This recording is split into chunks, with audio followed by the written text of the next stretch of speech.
Hello everyone and welcome to my channel once again. As promised, this will be my rogue guide for the no uniques rapid fire build. Let's jump right to it. So for skills, we're using puncture, enhanced puncture, fundamental puncture, 5 points into rapid fire, enhanced rapid fire, advanced rapid fire, 3 points into sturdy, 3 points into siphoning strikes, 3 points in weapon mastery, 1 point in dash, enhanced dash, and discipline dash, 2 points into concussive, and 1 point into trick attacks. Here we are using Dark Shroud, enhanced Dark Shroud, and subverting Dark Shroud. If you want, you can swap this out in favor of countering Dark Shroud for more crit strike chance.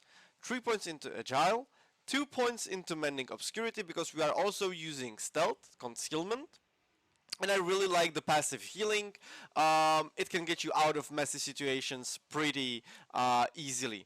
So obviously 1 point into concealment, 3 points into exploit, 3 points into malice, 3 points into precision imbuement because this is an imbuement build, 1 point into poison imbuement, enhanced poison imbuement, blended poison imbuements, 1 point into deadly venom, 3 points into debilitating toxins for some more DR, 1 point into alchemical advantage because why not get some free attack speed, 1 point in cult imbuement, enhanced cult imbuement, and mixed cult imbuement, and 3 points in frigid finis. And then this is our last skill passive. This is close quarters combat for more attack speed and more damage against crowd controlled enemies, which are usually all the enemies that we fight with. If you want, or more like if you don't want to play close quarters combat and you want like a true ranged rogue build, let's call it a hunter build, then all you have to do is to swap out close quarters combat in favor of precision, and then you take dash out because you no longer need to proc your cutthroat skill for close quarters combat, and take shadow imbuement instead with enhanced shadow imbuement and mixed shadow imbuement. And there you go, this is the true ranged build, like a hunter that you can play. It's quite safer to play because you're always in range, just evading everything, but it also deals way less damage and could be a little less fun for some people. I kinda like the risk of being in melee and shooting their face with our crossbow. Anyway, let's move on to items. So on our helmet, we're using Aspect of Might for some more DR. For stats, we are using Life, cooldown reduction, total armor, and all stats. The reason I'm using all stats here is because I want to proc all my rare nodes in the Paragon Board, but you can also go for like a basic attack speed. On our chest, we are going for as much damage reduction as humanly possible with total armor. One of the reductions could be life as well. And my aspect here is Crowded Sage. That's not actually what you want to use, that's just the only one I had because I'm using this just for other builds as well. What you want to use here is an aspect that, and I think I have it here, yeah, Enshrouding aspect that gives you Dark Shroud every time you're standing still and increases the damage reduction from Dark Shroud, which is extremely strong because with this build, as you're basically never getting hit, you have 5 stacks at all times, or most of the times. For our gloves, we're using attack speed, crit strike chance, ranks of rapid fire, obviously, and then I have attack speed after dodging an attack. What you really want here, or what I would prefer, is a lucky hit chance, because a lot of the aspects that we have, a lot of the skills that we use are based on lucky hit. For our aspect here, we're using Manglers, so that our direct damage to vulnerable enemies have a chance to daze them, which procs our passive skills. Plus obviously CCs the enemy.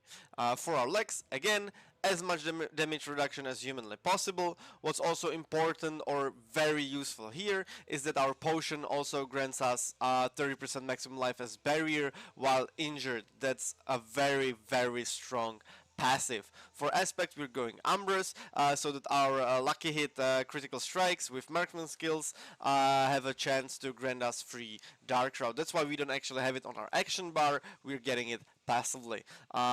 For our boots, what we are using and what's super important here is that our attacks reduce evades cooldown by whatever second, okay? Because that basically means that whenever you use rapid fire or any kind of attack, you almost instantly refresh the cooldown on your evade. So you just attack, evade all the time. For stats, you want movement speed, energy cost reduction, damage reduction while injured, and then what you really want here is a dodge chance that works really well with agile, because you can get a very high value to dodge attacks. I have movement speed after killing an elite. It's like whatever, that's the best roll I've got, so why not? It works as well. For aspect, we are going with shared misery, so that whenever we attack a crowd-controlled enemy, it spreads. That's how we can freeze all the enemies we are fighting with, as we are no longer using like grenades, no longer using penitent greaves to freeze them in melee combat.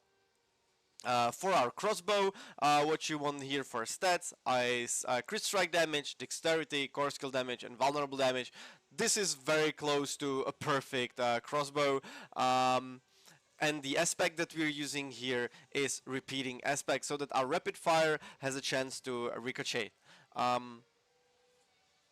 Then for our one-handed weapons, we are using daggers. You can use swords, whatever you have here. I kind of prefer swords because of the crit strike damage. We are not always in close combat, so it might be a damage loss to go with daggers here, but they work well with barber.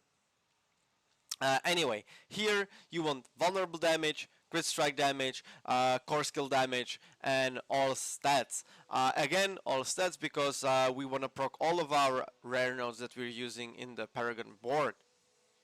The aspect here is accelerating, so that our crit strikes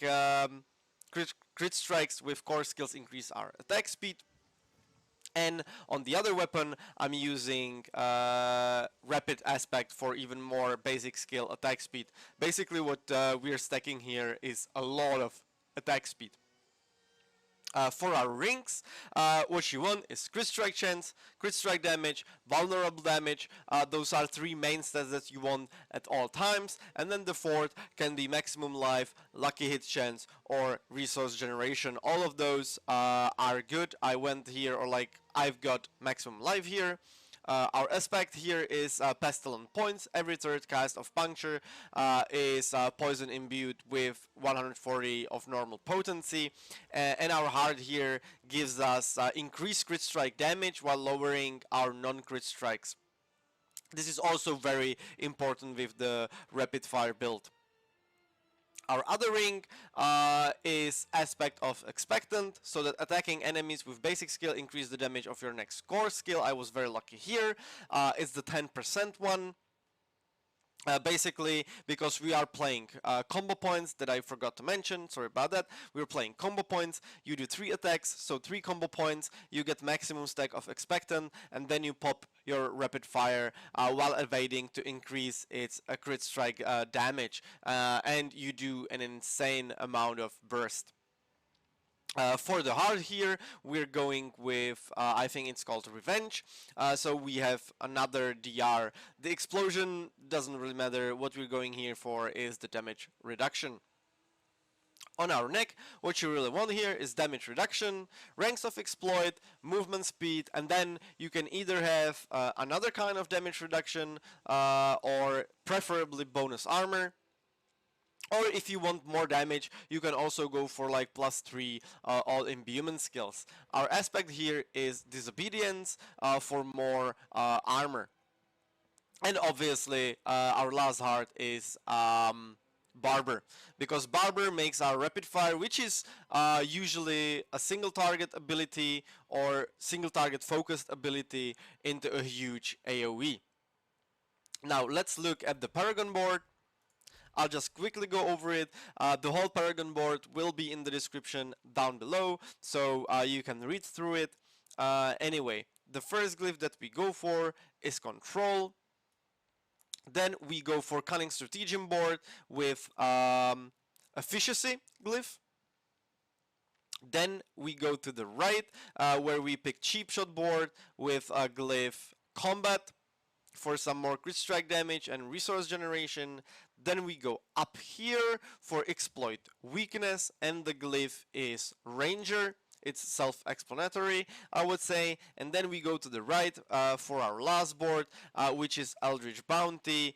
And the glyph here is exploit. As you can see, we are proccing absolutely every single one of our rare nodes thanks to having all stats on our helmet and our one-handers. What's super important here is the cunning stratagem, because your non-damage combo points bonuses are increased by 33% when you spend 3 combo points. What that means is that our rapid fire, when used with 3 combo points, shoots 10 arrows instead. So this is a must have. Anyway, this is it for the build. As you could have seen in the previous videos that I've made for the build, it's pretty easy to play. It's a lot of fun to play. It's super strong. I hope you will enjoy it as much as I do.